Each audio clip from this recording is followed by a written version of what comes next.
Assalamualaikum warahmatullahi wabarakatuh. Perkenalkan, saya Dian Citra Pertiwi dari kelas 11 IPS 3. Pertama dan yang paling utama, marilah kita panjatkan puji dan syukur kehadirat Allah Subhanahu wa Ta'ala, karena berkat rahmat dan hidayahnya kita dapat dipertemukan dalam keadaan sehat walafiat walaupun pada masa pandemi saat ini. Tak lupa sholawat serta salam marilah kita panjatkan kepada junjungan kita Habib dan Nabiyana Muhammad Sallallahu Alaihi Wasallam, pada keluarga dan juga sahabatnya. Pada pembelajaran ini kita akan mempelajari mengenai karya tulis ilmiah. Ketika kita akan melakukan sebuah penelitian ilmiah, kita diharuskan untuk mengetahui dasar-dasar pembuatan karya ilmiah tersebut. Karya ilmiah dibuat tidak berdasarkan subjektif, melainkan harus sesuai fakta. Agar lebih memahaminya, mari simak pembelajaran mengenai pengertian, tujuan, ciri-ciri, macam-macam, serta struktur karya tulis ilmiah.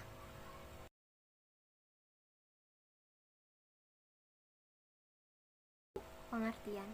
Karya tulis ilmiah menurut KBBI merupakan karya tulis yang dibuat menggunakan prinsip-prinsip ilmiah dan dibuat berdasarkan fakta, hasil observasi, eksperimen, dan juga kajian pustaka.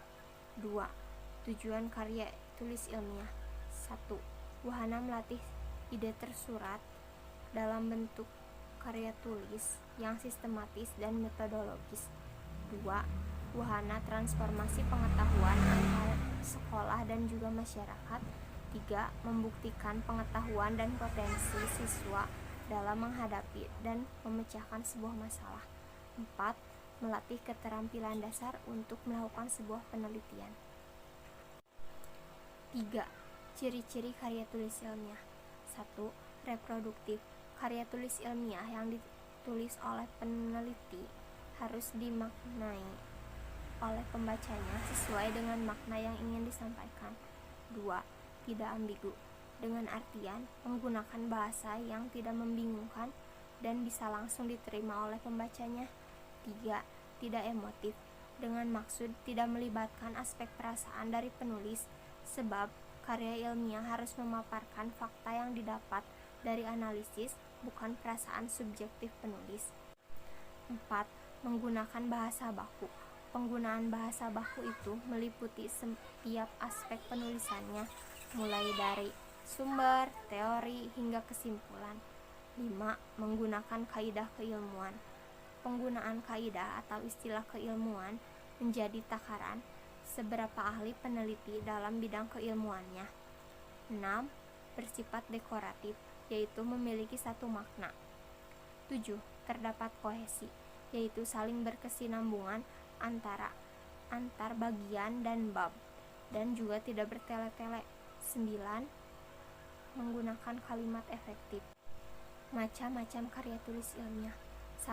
Makalah, yaitu karya ilmiah yang menyajikan penyelesaian masalah dengan berbagai macam data yang ada di lapangan. 2. Artikel, karya tulis yang dirancang dan dimuat oleh jurnalis. Adapun paper, tesis, disertasi, dan skripsi merupakan karya ilmiah yang dibuat oleh mahasiswa untuk pencapaian tugas akhir pembelajarannya. 5. Struktur karya tulis ilmiah. Secara garis besar, karya tulis ilmiah dibagi menjadi 3 bagian, yaitu pendahuluan, pembahasan, dan penutup.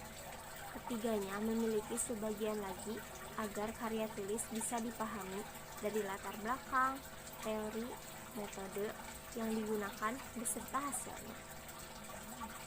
1. Pendahuluan. Bagian ini biasanya menuturkan tentang alasan sebuah penelitian, apa yang melatar belakanginya. Latar belakang ini mendeskripsikan masalah yang ada, sehingga penelitian dilakukan untuk menjawabnya.